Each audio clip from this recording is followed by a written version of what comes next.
I'm Brittany Lewis with Forbes Breaking News.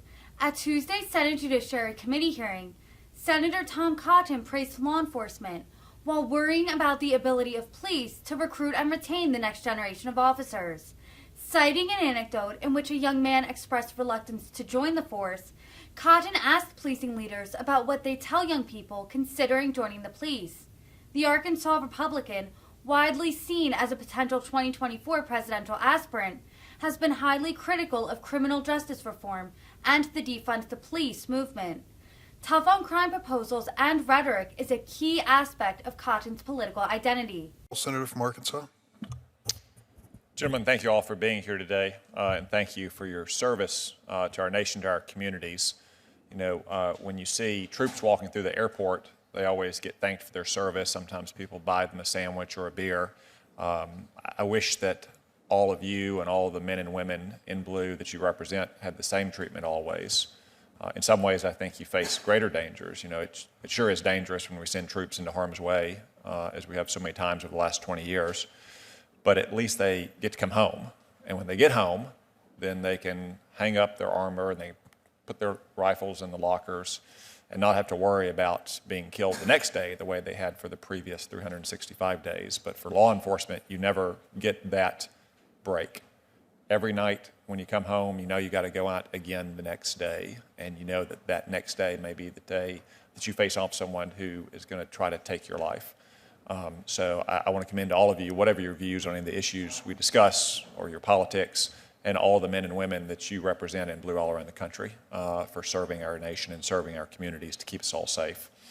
I talk with law enforcement officers a lot when I'm around the state of Arkansas or when I'm traveling through airports and other places, and I talk to them a lot about recruiting and retention, which you've just touched on some this morning. I want to relay a particularly, to me, sad story about an officer in Chicago's O'Hare Airport who I talked to about a year ago. And police, like the military, since I'm making the comparison, oftentimes is a family business. A lot of folks are multi-generational police in their families. And this officer, who was just a year or two away from retiring, said that he had a son who had been police for 5 years. And his son came to him one day, and he could tell that the son was a bit embarrassed, sheepish, didn't know how to start the conversation. He told me I didn't know what he wanted to discuss. I don't know, was he telling me that he was broke and needed money? Was he getting a divorce from his wife? What was it that was causing him to hold back in this conversation? And finally, his son told him, you know, Dad, I'm going to turn in the badge. I can't do it anymore.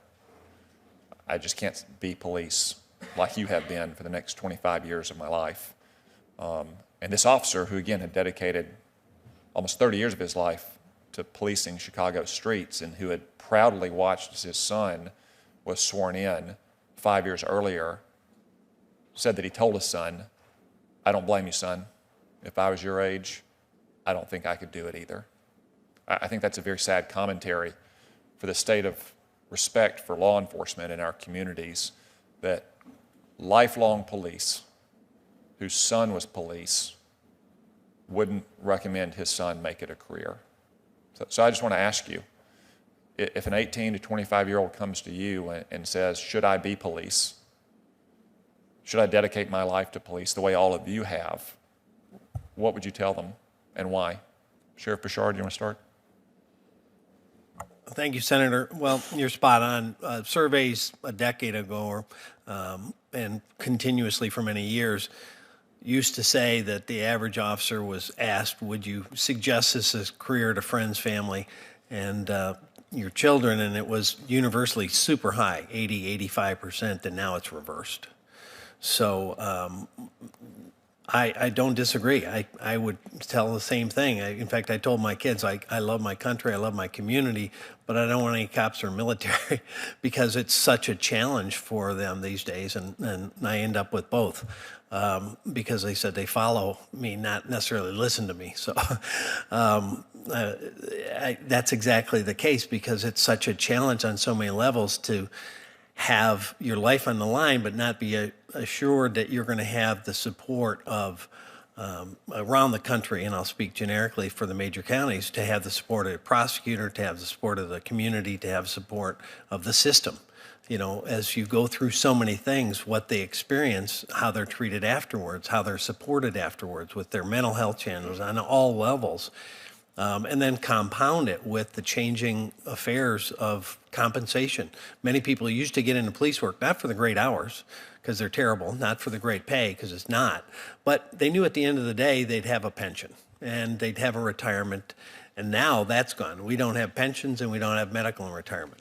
So they began to analyze this as a younger person, no medical, no pensions, terrible hours, terrible pay, and the disrespect that they're seeing across the nation. Why should I do that? And it's hard for us to give an answer. I love it. In fact, I recruited 3 people today. So far, I got all no's. Even the Uber driver told me no on the way here. But I believe in it. As it said, we believe this is a calling, not a job. But it's hard to translate that into when people are job searching, not calling searching. Senator, I think it's an excellent question, and from my perspective, this is an opportunity for people who want to make a difference in their communities, and particularly people of color.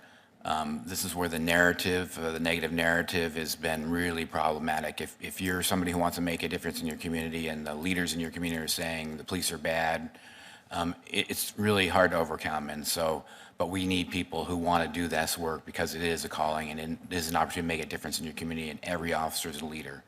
Clearly, we have bad apples like every other profession, but this is an opportunity to make a difference in our communities, and we need those people to do that. Unfortunately, my time has expired. I'd love to hear all 4 of the other witnesses' answers, but I want to defer to the chairman and other senators. But thank you all. Thank you, Senator.